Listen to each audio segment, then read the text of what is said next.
Oui. Oui, oui, en effet. La vraie différence, c'est l'interpénétration entre le numérique et puis le business et l'activité de l'entreprise. Donc, quelles que soient les grandes orientations qu'on va prendre, nécessairement, il y aura du numérique derrière, il y aura du système d'information et donc des risques et des menaces. Donc, les grandes orientations stratégiques, nécessairement, ont un impact sur l'activité de la sécurité. Oui aussi.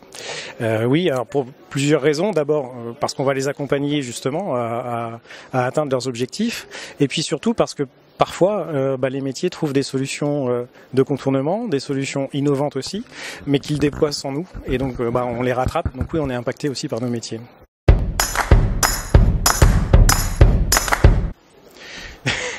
Oui, hélas. Vous y avez en partie répondu déjà. Oui, voilà, exactement. C'est oui, hélas, parce que nos métiers sont parfois contraints parce qu'on a des rigidités, parce qu'on n'est pas suffisamment agile, donc ils trouvent des solutions. Généralement, ils reviennent assez rapidement vers nous parce qu'une solution toute seule, ça sert pas à grand chose, il n'y a pas vraiment de valeur ajoutée, donc il faut l'interconnecter avec le reste du système d'information. Et donc là, ils reviennent nous voir. Donc, d'un autre côté, ça nous permet aussi de nous challenger parce que du coup, on se remet en question. On se dit, pourquoi est-ce que notre métier est parti? Pourquoi est-ce qu'il n'a pas sollicité les services de la DSI? Donc, on essaye de rattraper le tir, de changer nous aussi. Donc, c'est un mal pour un bien.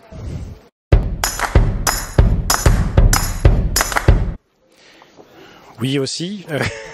Décidément, en fin de compte, le nom. Oui, les hackers, évidemment.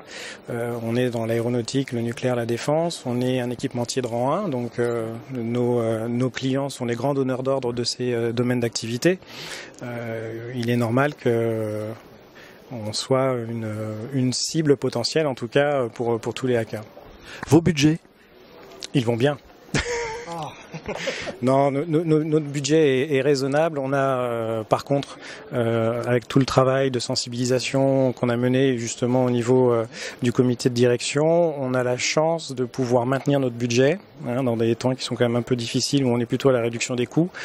Par contre, il y a un vrai changement dans l'organisation et on est de plus en plus dans démontrer la valeur que l'on va apporter à l'entreprise au travers des projets de sécurité. Alors ça peut être une valeur classique de ROI où on va faire un calcul, mais ça peut être aussi de la valeur parce qu'on va mieux maîtriser certains aspects du système d'information, parce qu'on va mieux sécuriser un métier, un enjeu métier. Donc c'est une démarche pareille qui n'était pas quelque chose de naturel il y a une quinzaine d'années, et là de plus en plus on nous demande de justifier en fin de compte de qu'est-ce qu'on va améliorer dans le système d'information et sa sécurité au travers de tel ou tel projet. Oui, oui, les technologies, elles nous poussent. Elles nous poussent de l'extérieur, elles nous poussent de l'intérieur avec nos collaborateurs qui, évidemment, ramènent avec eux leur environnement numérique.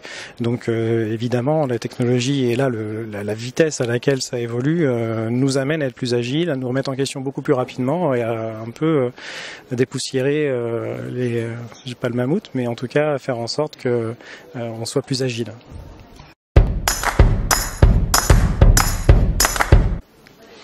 Oui, alors le cloud, on a adopté le cloud il y a déjà plus de 3 ans maintenant, sur tout ce qui est messagerie, agenda et suite collaborative. Alors pour des raisons qui étaient d'agilité justement, économique, et de sécurité, puisque au final, quand on fait l'analyse de risque et qu'on va questionner notre fournisseur, il y a en fin de compte, il y a assez peu d'acteurs qui mettent autant de moyens sur la sécurisation de leur infrastructure, sur la formation de leurs équipes, sur la garantie du service.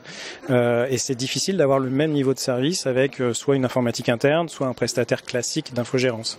Donc on a fait cette analyse de risque et on a décidé de partir. L'aspect économique a aussi joué, il faut pas le cacher, il y a quand même une vraie différence de coût. Donc c'est à prendre en compte, mais pas de manière inconsidérée. Oui, la donnée, c'est aujourd'hui la frontière du système d'information, elle est de plus en plus ténue, donc on peut plus simplement protéger le système d'information, il faut le faire, Il faut pas revenir sur les basiques, ça c'est sûr, mais aujourd'hui ce qui a de la valeur c'est la donnée. Le métier en prend de plus en plus conscience, ça c'est bien.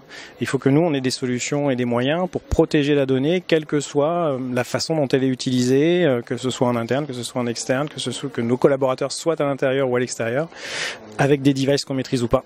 Donc effectivement là il faut réussir à concentrer la sécurité au niveau de la donnée, et c'est pas toujours évident.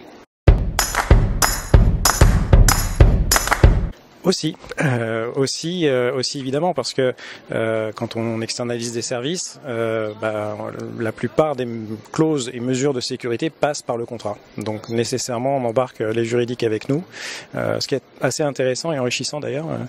Parfois, il y a des discussions qui sont assez cocasses, mais oui, le juridique maintenant est un acteur incontournable.